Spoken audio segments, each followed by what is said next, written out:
Hello friends, welcome to Kavita Medicos Education, and this is part 3rd of emphysema disease condition.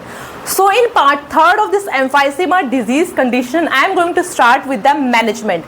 So here I have divided management into two categories. First we have non-medical management or regular management. Next we have medical management. So in part 1st of this video, we have read that emphysema is an irreversible chronic form of disease condition, which is a progressive disease condition.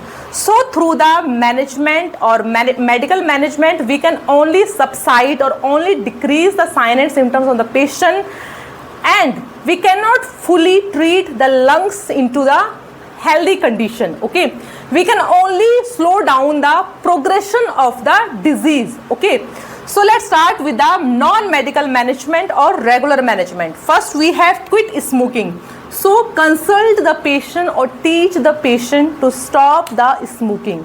Smoking cessation is very important in the emphysema disease condition, because smoking or tobacco smoking or second-hand smoking is a leading cause for the emphysema disease condition.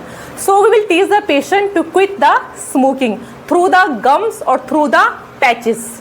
Next we have avoid respiratory irritants. So we will teach or consult the patient to remain away from the irritants like the pollen dust or dust grain or any kind of fumes, chemical or air. Okay, so we will advise the patient to remain away from the polluted areas.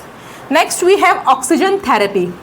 If the patient is having exertion condition, if the patient's signs and symptoms are increasing or he is feeling a dyspnea condition, then we can advise the patient and provide the patient a portable oxygen device. Okay, so through that portable oxygen device, the patient can perform his daily life activity and he can also perform some physical exercise. Okay, next we have pulmonary rehabilitation.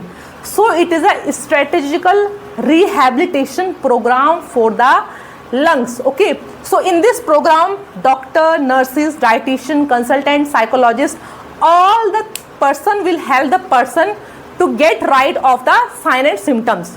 So in this program, we will give better nutrition or good nutrition to the patient. We will teach the patient how he can keep his lungs healthy, and we can also teach the patient the breathing techniques like the pursed lip breathing or diaphragmatic breathing, and how to use the spirometer.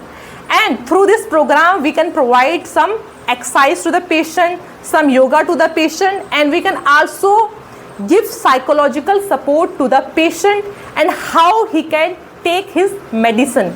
So it is a complete package or complete rehabilitation program for the lungs. Next we have nutrition management. So it is very important to keep the diet of the patient in a healthy condition, because in emphysema condition, at the worst condition, the patient suffer from the severe weight loss. So it is very important to give the green leafy vegetables to the patient, lean proteins to the patient, and a better balanced diet to the patient. And through the nutritional management program, we will also teach the patient to take plenty of water, because this water will help in the expectoration of the mucus out from his body. Okay, the water will help in making the phlegm to get break down. Okay, so nutritional diet is very important for the emphysema patient. Next we have environmental control. Again we will teach the patient to remain away from the polluted areas or to get rid of that occupational hazard. Okay, we will teach the patient to remain away or do not get exposed to the polluted areas. Next we have chest percussion. So it is a type of chest physiotherapy in which we will cuff our hand in this position and we will strike on the patient's chest to get some vibration, and through this vibration striking therapy, the mucus or phlegm can be expectorate out from the patient lungs. Next we have postural drainage. So it is a positional drainage therapy. So we will provide the comfortable, easy position to the patient for releasing out the mucus or secretion out from the lungs. Next, we will discuss about the medical management. So in medicine, we will first provide the bronchodilators. So bronchodilator will dilate or they will increase the diameter of our bronchi and bronchioles. If the bronchi or bronchioles diameter will get increased, then air will easily pass through the bronchi and bronchioles. So here we have lots of drugs like short-acting drugs. Work in a very rapid way, but they will provide a relief to the patient for a short period only. Okay, their mechanism of action is very fast, but they will give relief to the patient for a very short period. For example, albuterol. Next, we have long acting. These types of drug will work in a very slow way. Their mechanism of action is very slow, but they will provide relief to the patient for longer period, like 12 hours. Example, we have salmeterol and formoterol. And next we have anticholinergic drugs. These drugs are anti-inflammatory drugs. They will help the patient to get rid of the irritants and inflammatory process. For example, ipratropium and tiotropium. Next we have corticosteroids. Again, these steroidal forms of drugs are anti-inflammatory drugs. For example, budesonide and beclomethasone. If the patient is suffering from the emphysema disease condition with the asthma condition, then we will provide the corticosteroid to the patient. Okay, and these corticosteroids are provided by many routes, like the oral route or IV route, or we have inhaled corticosteroids also. Next we have antibiotics. So why we are giving antibiotics? Because due to the emphysema, the lungs are severely damaged. Okay, so it is easy for the bacteria to get into the lungs. Okay, so to prevent the lungs from the bacterial infection, we will provide the antibiotics like azithromycin and tetracycline.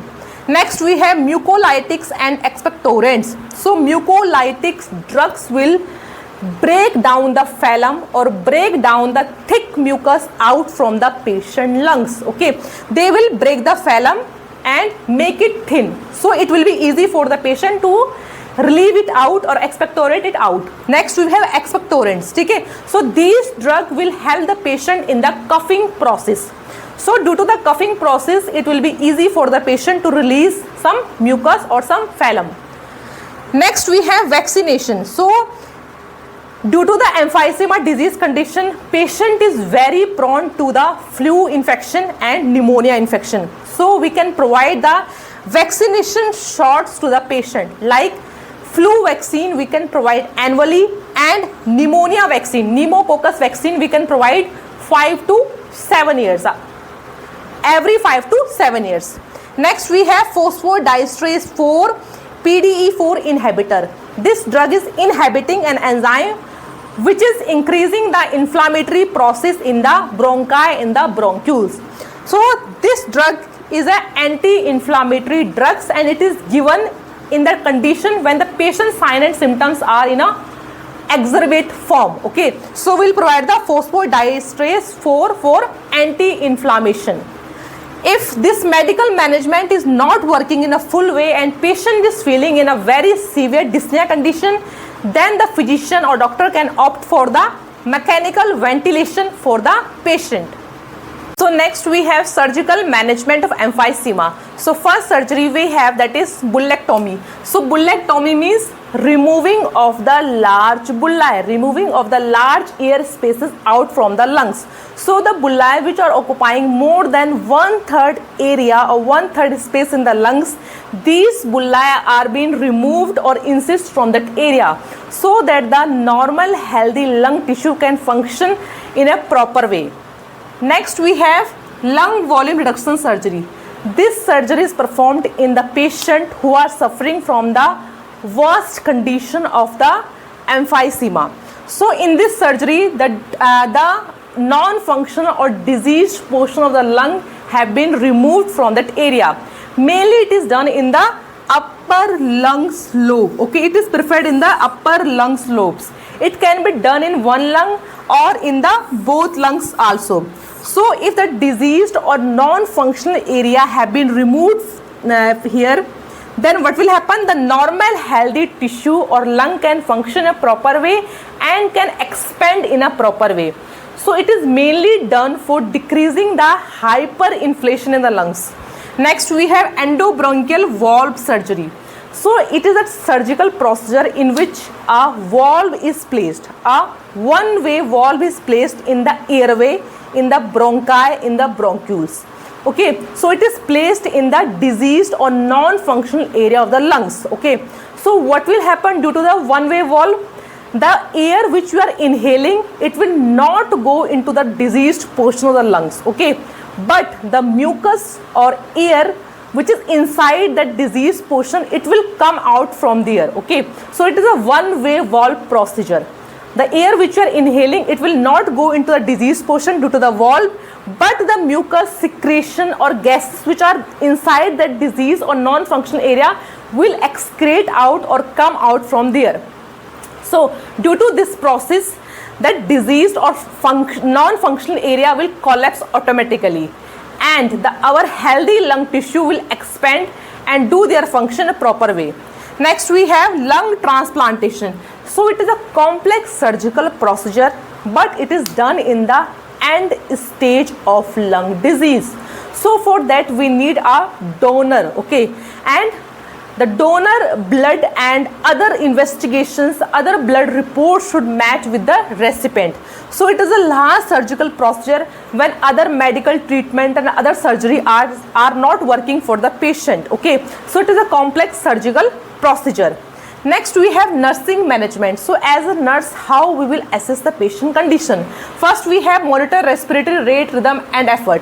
So as a nurse, we have to assess or regularly check the respiratory rate, rhythm, as well as depth of respiration and the effort, how patient is inhaling and exhaling out. And we can also assess for the cyanosis condition of the patient and flaring up of the nose of the patient. Is the patient is feeling any difficulty while he is inhaling or exhaling out. Next we have maintain oxygen saturation. So a proper oxygen saturation have been maintained in the emphysema patient. So we can provide the oxygen to the patient by the nasal cannula, by the oxygen mask also, and we can check the oxygen saturation level through the saturation device, okay, which is placed in the index or any finger of the patient. Next we have watch for respiratory infection. So regularly on the regular basis we have to check for any complications or any respiratory infection is the patient suffering from. So you can check the respiratory infection through the sputum color, its consistency and how the patient is coughing. Okay, so by the color of sputum and by the consistency of the sputum and by the patient condition we can assess the respiratory infection. Next we have teaching breathing techniques. So as a nurse we have to teach various breathing techniques to the patient, like how he can do inhaling process and how he can exhale the air out by doing the pursed lip breathing technique. And we can also teach here the diaphragmatic breathing technique to the patient and some exercises also through the spirometer. Next we have provide proper position. If the patient is feeling any discomfort, then you can give semi-fowler or high fowler position to the patient for proper expansion of the lungs. Next we have nutritional diet with small frequent meal. So patient in emphysema suffer from very weight loss condition. So it is important to give healthy, nutritious, high calorie, high protein diet to the patient, and in his diet there should be high quantity of fluid or liquid should be there, so that the phlegm or mucus could break out into the thin mucus. Okay, so the patient diet should be nutritious and always give a small and frequent meal to the patient. Okay, next we have care of intercostal chest drainage tube. If the patient, if the doctor have done any kind of surgery to the patient and he have placed any chest drainage tube, so always check for the care of drainage tube and the infection around that tube. Okay, so it's the duty of the nurse to check the infection around that tube and the how the is the drainage is going in a proper way or not. Next we have auscultate lung sound. So we can also auscultate lung sound through the stethoscope. Is there any abnormal sound like crackling or low breathing sound is coming out from the lungs of the patient, like wheezing, crackling and low breath sound. Next we have monitor ABG. If physician have ordered for the ABG, then we can perform the ABG on the daily basis or on the alternate days, and always check for the vital sign of the patient. So this was the management of emphysema. So friends, if you have liked my video, so please like, share, subscribe for more new updates. Thank you.